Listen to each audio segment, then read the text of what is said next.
Welcome to the Talking Shit podcast, presented by Colitis Unfiltered. My name is Frank, and I've been living with ulcerative colitis for over a decade. Here, we get real. We talk about the flares, the fear, the countless bathroom sprints, but also the moments of strength. Today, we're talking to Melissa, who got diagnosed with ulcerative colitis at age 46. She'll be sharing her IBD journey with us, and I'm very grateful to have her on the show today. Melissa, welcome. Thank you, Frank. Glad to be here today. So let's get right into it. I think, what's really easier for the audience is to maybe set a little bit of a context. So it'd be great for you to maybe give us a very brief summary of your IBD journey, from diagnosis to today. Tell me a little bit about your timeline. So going back, I was first diagnosed in 2018. And I first started having symptoms of diarrhea, urgency, and was really quite sick and was hospitalized for about 12 days. And I was treated with IV antibiotics, like I had a parasite or something. And it wasn't until the last day where they did a colonoscopy on me and they said I had ulcerative colitis. And I was literally sent home to let the dust settle. And I had lost a ton of weight and progressively got more and more sick, where I was blacking out, led me to go see another doctor for another opinion. At that point, my hemoglobin and hematocrit were at critical low numbers, and I needed blood transfusion and was hospitalized again. And I was then started on some IV Remicade. And that eventually ended up not working for me. And then I went advanced to another medication called Entyvio. That didn't work. I eventually then went to a third opinion and found another doctor who was really not afraid to push the envelope and do combination drug therapy to try to knock me into remission. And that was really what set me straight, was this third doctor. So it was like a very long journey to get stabilized. And in the meantime, everybody wanted to take my colon out. When I was hospitalized, it was days at a time. I'm talking 12 days in the hospital. And they were all at my bedside ready to remove my colon. And I wasn't having it. I didn't want to have my colon out. I thought I was young. If there's another way out, by golly, I was going to fight for it. And I did. So anyways, I found my way, found the right doctor, found the right remedy, the right prescription, and was able to get stabilized. But it took a long time. It took a couple of years. So you said that, the symptoms just showed up. Like, how did you realize something was wrong? The diarrhea that I was having was not like I had a bug or like a stomach flu or something like that. There was urgency, the consistency. Then I started rectal bleeding. And so it wasn't long where I'm like, oh boy, what is that? What's going on here? This isn't normal. This isn't a normal type of bug. And I was really wiped out, exhausted, where I was like flatlined and couldn't lift my head. I was literally brought out in an ambulance. Wow. One thing that I sometimes think about is this very moment where, at least for me, I was sitting in the doctor's office and he broke the news to me, right? He said, I'm afraid it's not good news. You have ulcerative colitis. And to me, so many questions popped into my head. I was like, wait, what? So I want to ask you, whatever physician diagnosed you, how did he or she break the news to you? And also, when you heard this term ulcerative colitis, what went through your mind? I wasn't really familiar with ulcerative colitis. I mean, I knew of it, but I didn't know the ins and outs of it. And at the time, I had been so sick and was hospitalized, not knowing what it was. Part of me was like, oh, relief that it wasn't cancer, because I didn't know what it was. And then the ulcerative colitis was like, I was a little overwhelmed at first, to be honest. I had to, take it back. And the doctor was like, oh, you have ulcerative colitis, come back in a couple of months, let the dust settle. And like really wasn't overly informative or overly tactful with the diagnosis. So I was kind of left on my own to sort of digest it and take it all in and figure it out. So it wasn't a great experience in many ways, on many levels. Right. So basically, the first time you heard the term, the doctor didn't necessarily go into details and explain to you, hey, this is an inflammatory bowel disease, nothing really, just said, this is it? No, it Wow. wasn't until I got to the second doctor that I really, got some great information and Yeah. yeah. I think this is a common problem for a lot of people with colitis. At least the stories that I hear is that, either doctors write it off or they just write it off as IBS or they don't really follow up. Personally, because you're working as a nurse as well, Correct. right? Why is it that doctors don't really take the time or don't really listen to the patient and become more proactive right away?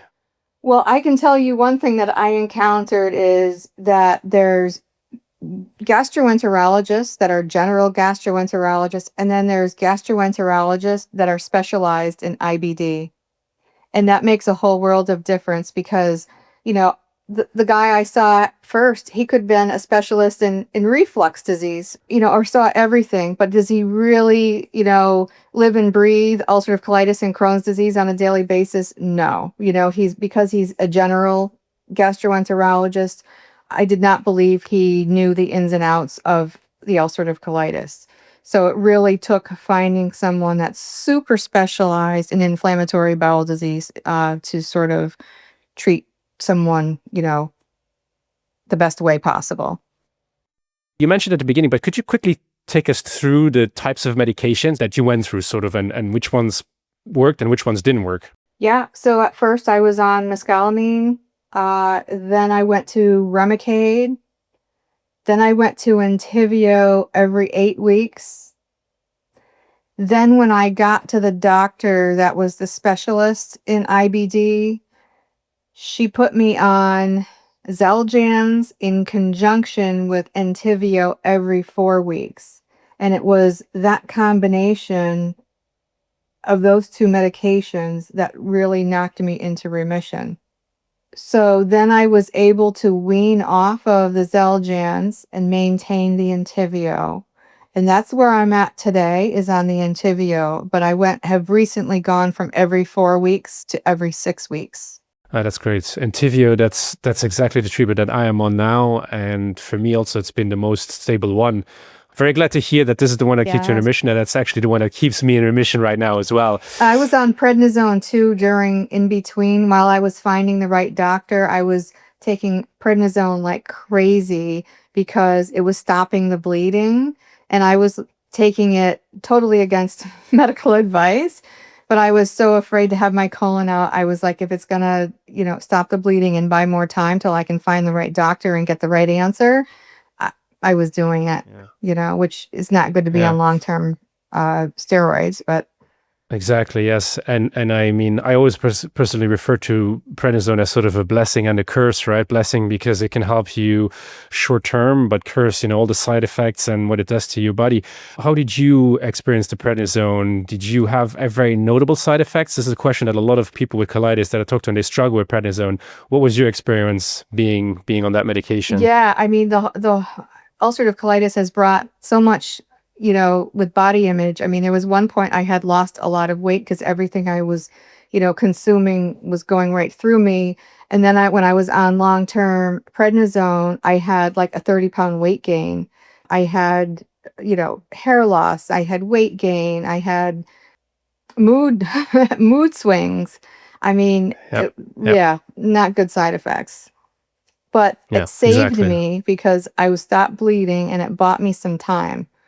So you're absolutely right. The blessing and the curse. You mentioned earlier that you were advised or it was recommended to you to just, remove your colon to beat this disease essentially, and you refused. What did you do mentally also for yourself in refusing to go that route? When the first doctor told me to go home and let the dust settle, and I had gotten progressively worse and made it to that second doctor, he admitted me right away to the hospital. I needed blood transfusions, and he basically told me, I never would have let you out of the hospital in this condition, back from the first doctor. And he basically said, that they didn't do enough for me. It was like a fire extinguisher in a forest fire. They just did not do enough for me. And he said that I had severe pancolitis, which is colitis in the whole entire colon. So there was not one section of my colon that was savable. And that I really was candidate to have the colon out and that I should really consider it. And I said, well, I don't want to do that. And he started me on the Remicade. And, it wasn't long. I was on the Remicade only a few months. And he said, it stopped working. I started having like the breakthrough bleeding and symptoms came right back within a few months.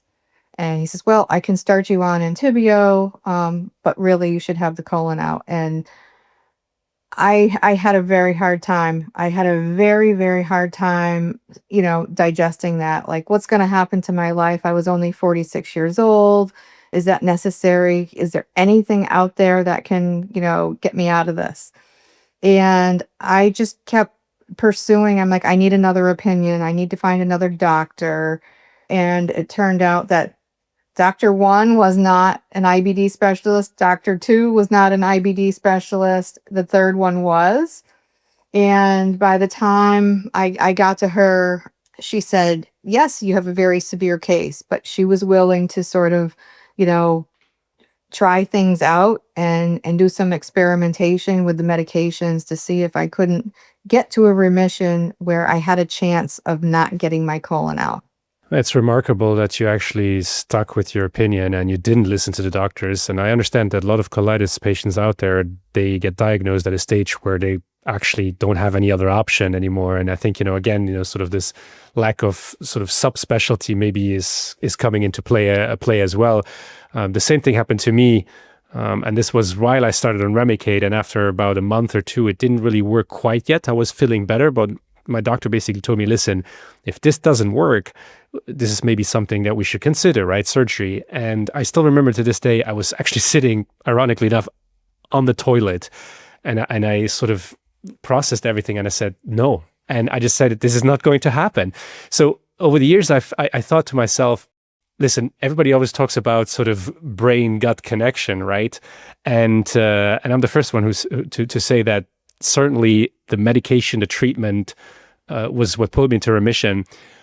But I always said, I think the mindset, sort of keeping that strength, it probably helped a little bit. I don't want to say that it sort of kept me from losing my colon, but what's your stance on sort of like using your mind and having just sort of, I don't know, either positive mentality or fighting spirit, and how it can help somebody through struggles? I'm all about it. Do you believe that? Or absolutely. You are? Yeah. The perseverance, the determination. I also, had a lot of stress in my life. So I meditation, yoga, then I got into, diet changes. And, certainly I will never discount my gastroenterologist that, saved me and all of the wonderful things that, the medicine field is doing.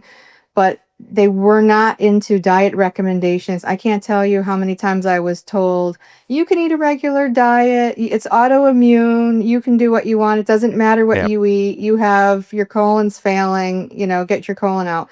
But I got to tell you, when I did all of those things, the stress management and the food changes, and the mindset, things started, to turn around. So I'm a firm believer in all of those things that, our bodies can heal ourselves, and there's a lot of things that you can do. Yep. I think it's a really good combination of having that fighting spirit, the mindset, and then the right doctor, the right treatment plan, and you actually have a worthy shot of experiencing remission and staying in remission. So speaking of remission, actually, once we get better, once we heal, even though we know it's not a cure, so we should never take remission for granted. A lot of us, we sort of reflect on our choices we make in life, especially to our bodies.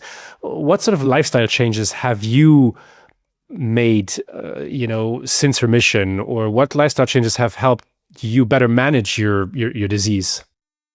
Yeah, I mean, that's a great question. And this is one good thing about this whole IBD journey for me, is that it put me in a place where I am ultra conscious about my sleep, my stress, my diet, all of those things. I am, ultra conscious on a daily basis. So that's a good thing, whether you have IBD or not, right? Mhm. So, Sure. so that's been sort of the blessing here. as have this conscious contact about wellness, on a regular basis. How has this disease changed you as a person? Ah, well, I've learned, not to take anything for granted. Health is wealth. I mean, what if, when you have like a close call like that and you're hospitalized, for days on end. I mean, I wasn't working. I wasn't near family. I was away at a hospital. I mean, so really, not taking anything for granted and really prioritizing health. Without that, what have you got?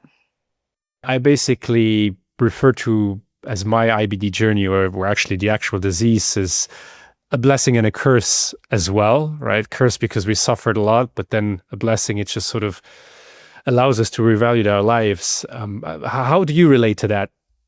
IBD being both a blessing and a curse. Does that resonate It with you? totally resonates and probably very similar, to you.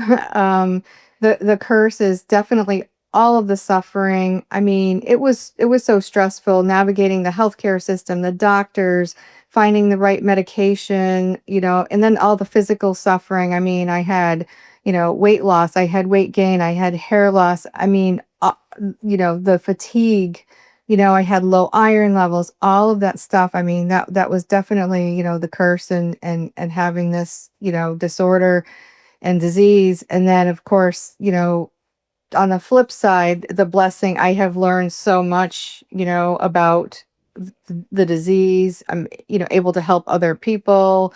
I've, learned about, diets and foods and supplements and, wellness. I don't think I ever probably would have tried doing yoga or meditation prior to Hmm. this, so there's Yeah, a lot of yeah. blessings. That's great to hear. You mentioned when you were at your worst, you sort of were not able to be around family so much. How has the disease, especially also when it was active, impacted, your relationships with your friends, with your family, and also how did they react? Like, and I'm sure they didn't know much about ulcerative colitis either. Was it difficult for them to understand the disease? How did you communicate with them? What was that like for you? Yeah, that was a little challenging. I'm one to, isolate. I don't want to talk shit with everybody, Yeah, so it was a little challenging. It's not like you could say, "Oh, I'm diabetic." It's a lot easier to say that something like that than, to say, I have diarrhea or, yeah, so I mean, I guess that caused a little bit of separation and a little bit of a barrier with, talking to people and communicating. People say, "How are you?" And it's like, you don't want to say, "Oh, well, I went to the bathroom 10 times," or "I'm bleeding." Those are not things that you necessarily want to talk about. And it becomes challenging to have conversations about your health, even when it's with, close friends and family. It sometimes was challenging. yeah. You mentioned the word isolation, and I think that's definitely also something that happened to me when I was flaring and I was at my worst. I actually wanted to be alone. I sort of retracted into my own bubble and wanted to suffer, basically, yeah, by myself in silence. So yeah, how did you navigate your flares, and did you also experience this sort of isolated feeling or not wanting to be close to anybody? Yes, I absolutely did. I mean, I wanted to be, home. I wanted to be near the bathroom. I certainly didn't feel social, didn't feel like having fun, didn't want to go Yeah, out. I mean, during a flare and to go out, I mean, that's if I had to go somewhere, I'm packing a change of clothes and thinking ahead about yeah. where's the bathroom and how long am I going to be and how long's the drive. And, so I didn't want to deal with any of that. It was just like, leave me alone. I'm not going anywhere. I'm not talking. I'm not doing anything. We don't have the energy at that Right. point to actually do anything or literally care about anyone else but ourselves, right? So it's one of those moments where it's actually okay to be very, very selfish. And I always advocate for that, take care of yourself first, and everybody else That's a sort great of has point. to wait, right? What advice would you have for people like friends and family supporting someone with IBD, someone that is entering a tough stretch or is flaring constantly, what would you tell these people who are around the person like that? I would say not to ask too many questions. Let them know that you're there for Mm, them and support them, and ask them to let you know if there's anything that, that you need, and provide space for that person if you're getting the feeling that they want to be alone, that's okay. And I think that that's helpful to know, both for the person that, has the ulcerative colitis, to know that people are there for you and they're only like a phone call yeah, away, without being, overly intrusive about, you know, what's going on and what the yeah. status is. And I think the best thing that people can do is let you know that they're there, but then actually wait for us to reach out to them. And I think that that's the best sort of support that they can show, right? So one of the reasons why I started this initiative and why I also want to raise awareness about colitis, Crohn's, IBD in general is I think there's a lot of common misconceptions still out there. There's a lot of stigma and there's actually a lack of awareness. Based on what you have experienced, what are some common misconceptions in your eyes about colitis or IBD in general? I think people don't understand that it's like a long-term chronic illness, or that it's, autoimmune. I think a lot of people confuse IBD with IBS, and they just don't really understand, the complexity of it. What do you think, besides just trying to raise awareness and talk about it, do you think there's anything else that we could do to educate people better? I've seen a lot of activity more recently in the past year than in years prior, like from the Crohn's and Mm, Colitis Foundation. I see them doing a lot of hmm. marketing, a lot of publicity, a lot of events to raise awareness.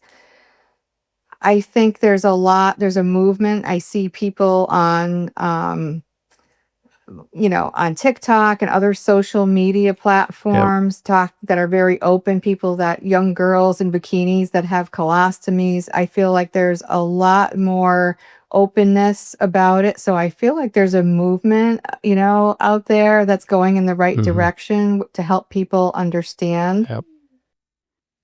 Hmm. And so today we've kind of arrived at the present now.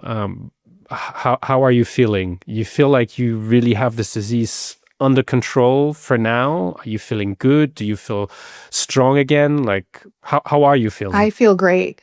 I feel great now. The ulcerative colitis is in remission.